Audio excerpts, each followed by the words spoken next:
At the age of 18, just after graduating from high school, I had my whole life planned out. Plan A. I was going to spend my summer working 3 jobs. I was going to tutor and travel internationally, and in all of my spare time, I was going to relax with friends. Then, I was going to head off to the amazing school that I was accepted to, where I was going to get involved in every single club. I was going to study abroad twice. I was going to double major, get a super cool internship, and line up an awesome job for after graduation. In the off chance that this plan didn't work out, I could always fall back on plan B or maybe even plan C. In July of that summer, I did start to feel a little bit off, but it was probably just a cold or a pulled muscle, and it wasn't enough to slow me down. Even my doctor said a bit of ibuprofen would be the fix. But on the morning of Friday the 13th, not that I'm superstitious, a radiologist called. They said, unfortunately, we misread your chest x-ray and you actually have a spontaneously collapsed lung. They said that I wasn't stable and I was going to need to rush to the ER so that they could place a chest tube in my side. They said, probably you're going to need to spend the rest of the weekend in the hospital until we can get this sorted out. This was not plan A. After a chest tube, another spontaneous lung collapse, and an emergency lung surgery, totaling about a month in and out of the hospital, I decided to go ahead and move 9.5 hours away from my freshman year of college. I was so excited to arrive because all summer I had told myself, if I could just make it to school, then this all will be over. And then I can start to get my life back to normal. I was ready to move forward with the plans that I had made in the way that I had imagined those plans going. But I quickly learned that bodies don't always just bounce back to health. In fact, I faced so many unusual and unexplained complications that I ended up needing to take the second semester off of school to focus on healing. And this just was not plan A. I was spending most of my time in and out of doctor's offices and getting a ton of testing done and doing anything in my control to speed up this recovery process. And by the end of the semester, I had a name for the problem. I have Loeys-Dietz syndrome. Has anybody ever heard of Loeys-Dietz syndrome? So that's my family and friends, and they heard about it because of me, but nobody else has their hand raised. And that is how rare Loeys-Dietz syndrome is. It is a very rare genetic connective tissue disorder, and it causes a myriad of issues all over the body, including heart and lung problems, musculoskeletal issues, allergies, aneurysms, and much, much more. Loeys-Dietz syndrome is a lifelong condition, and there is no known cure. This was not plan A. This was like plan Z. It meant that instead of just bouncing back to health, I was going to need to start learning to live beyond this. So as I began to cope with my incurable condition, I started to notice the people around me frantically searching for a fix. I was being offered oils and diets and meditations and exercises and therapies, all in hopes that something was going to fix this problem. And people would ask me, "Are you back to normal yet?" Or, "Did you get better news from the doctor this time?" As if one day I'm going to go to the doctor and discover that the mutation in my genetic code has magically corrected itself. And here's what I've learned. I've lived most of my life with this condition unknowingly, and that life was full of unanswered medical mysteries. But now that I have a name, a reason for being a medical anomaly, I have a real opportunity to start taking this new information about myself and leading a more fulfilling life. This wasn't plan A, but plan A it's just no longer an option for me.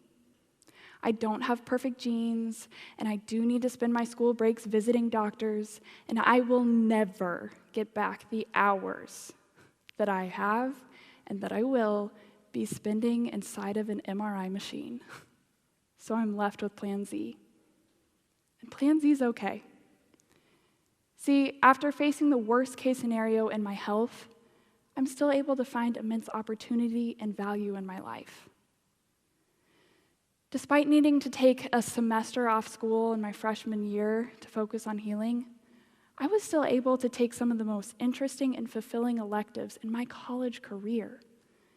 And despite my lung capacity falling to almost 60% at one point, I still managed to become a captain of a club sport. And despite being discharged from the hospital only a week ago because of my second emergency lung surgery, I'm still able to stand here today and speak at TEDxHopeCollege.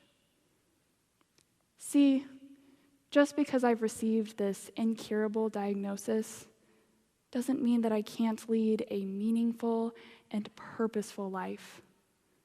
It just means that its purpose is not what I had thought that it would be. We're often presented with roadblocks in life, and when people face these roadblocks, they tend to describe the before and the after. Before they were diagnosed compared to after. Before they lost a loved one compared to after. Before their career failed compared to after. The grief that we feel about the before times, it's real and it's painful and it's challenging. But when we do find ourselves sitting in the aftermath of a roadblock, we're faced with a question. Are we going to spend every waking moment trying to do the impossible and shape our lives back into the before? Or are we going to choose to start stepping forward in any capacity that we can? Choosing to step forward leads us to healthier choices, better resources, and more fulfilling relationships. Part of learning to move forward is learning to become a self-advocate. In my case, I was living with a rare and invisible disease that was giving me symptoms that no one else could see or feel. As I began to realize that these sensations may not be normal, I started down a long path of self-advocacy. In fact, little hints that something might not be quite right with me were sprinkled all throughout my childhood. I was having growing pains without growth spurts and seasonal allergies, and every single season, my feet are always cold and purple, and they even found a heart murmur when I was 12. None of these issues point to a major problem individually, but together, that's a different story. And it's my job to tell that story. Today I've learned that I need to be keeping the binders of information and research that my parents and I have gathered throughout the years. I've learned that I need to be keeping a copy of the Loeys-Dietz diagnosis protocol with me at all times to hand to medical providers who have never even heard of Loeys-Dietz syndrome. And I've also learned that I should be making a set of goals for every round of appointments and make sure that those goals are met within the calendar year. Your situation could be medical, but it also could be financial, relational, career-related. Whatever the case, you are the expert on your own experience. No one will be able to look at you and know just exactly what you need. And this is why I believe that it's our responsibility to become a self-advocate. Being a self-advocate means that you're able to describe your situation in a way that allows you to ask for help. And that can be really uncomfortable. It means that you're able to acknowledge the situation, identify what will most help you, find resources that can offer that help, and risk facing rejection when asking for help. But without doing this, without learning to become a self-advocate, we really might be missing out on the opportunity to become resilient. Who do you think of when you think of a resilient person? Maybe it's someone who was slow to speech and struggled through school, only to become one of the greatest minds in modern human history, someone like Albert Einstein. Or maybe it's someone who lost a limb practicing the sport they loved most, but are still able to compete against the highest-ranked professionals around the world. Bethany Hamilton. See, we hear stories of resilient people every day, but we remember the miraculous ones. And it's important to note that in these resiliency stories, we tend to shorten the months and years of tireless work that these people have done to overcome their circumstances into just a sentence or two. So when that helpful stranger tells us one of these stories to inspire us, we start to compare the mountain of work that we are facing with just that one sentence that we heard.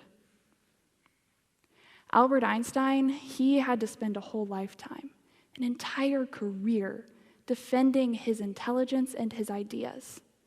And Bethany Hamilton, she had to learn how to paddle and balance and even hold on to her surfboard in an entirely different way after losing her arm. This dangerous comparison, it diminishes the progress that we have made, and it devalues our story. See, I don't have a wild story. I lived with nonspecific symptoms for 18 years. I had a lung collapse and went through rigorous testing and received a rare diagnosis. And today, I'm choosing every day to live a full life and to define myself beyond the limitations of my condition.